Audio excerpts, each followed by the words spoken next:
अरुणाचल प्रदेश के तवांग में चीन के साथ मचे घमासान के बीच प्रधानमंत्री नरेंद्र मोदी नॉर्थ ईस्ट का दौरा करने वाले हैं। पीएम मोदी कल नॉर्थ ईस्ट काउंसिल की गोल्डन जुबली कार्यक्रम में हिस्सा लेने वाले हैं।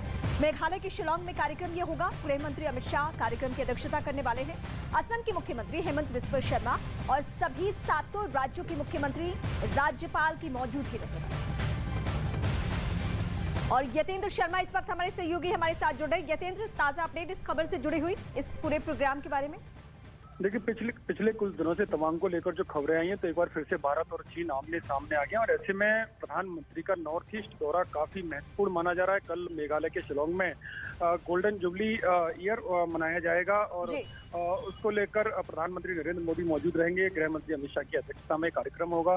असम के मुख्यमंत्री हेमंत बिस्वा शर्मा पूरा इस कार्यक्रम को कोऑर्डिनेट कर रहे हैं और सभी 7 राज्य जो नॉर्थ ईस्ट के 7 राज्य हैं उनके मुख्यमंत्री और राज्यपाल मौजूद रहेंगे। यानी कि प्रधानमंत्री की तरफ से, भारत सरकार की तरफ से कड़ा मैसेज होगा कि नॉर्थ ईस्ट का एक इंच भारत का अभिन्न अंग है, क्योंकि जिस तरह से तनातनी चल रही है और जो चीन की जिस तरह से विस्तारवादी नीति है उसके खिलाफ एक मैसेज ये प्रधानमंत्री मोदी की नेतृत्व में कल जो गोल्डन जुबली ईयर होगा उसमें जाएगा। जी यतेंद्र, एक बार फिर से आपका रुख करेंगे। फिलहाल शुक्रिया।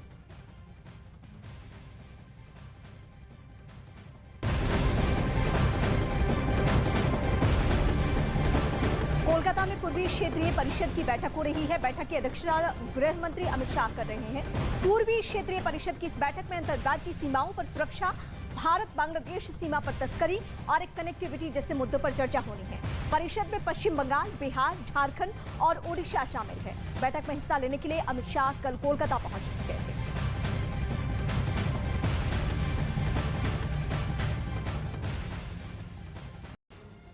जिसके बाद खुफिया एजेंसियों ने इस बात का अलर्ट जारी किया कि लश्कर के आतंकी भारतीय चौकियों पर आत्मघाती हमले की तैयारी में है। न्यूज 18 को मिले खुफिया दस्तावेज के मुताबिक हमले के लिए लश्कर के आतंकी डटोट नाम के एक गांव में जमा है। एलओसी के करीब एक गांव आधा पाकिस्तान में पड़ता है और आधा भारत में।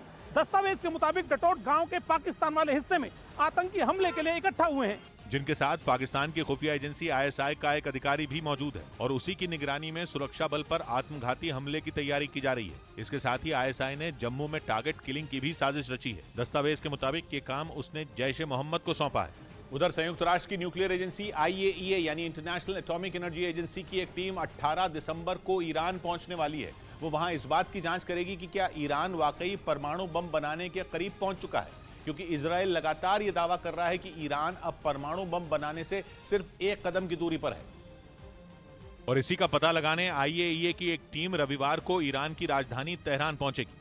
वहां ये टीम इस बात की जांच करेगी कि ईरान ने अपने यूरेनियम को कितना शुद्ध कर लिया है, क्योंकि पिछले महीने ही पश्चिमी मीडिया की एक रिपोर्ट में दावा किया गया था कि ईरान परमाणु बम बनाने के लिए यूरेनियम को शुद्ध करने का काम बहुत तेजी से कर रहा है।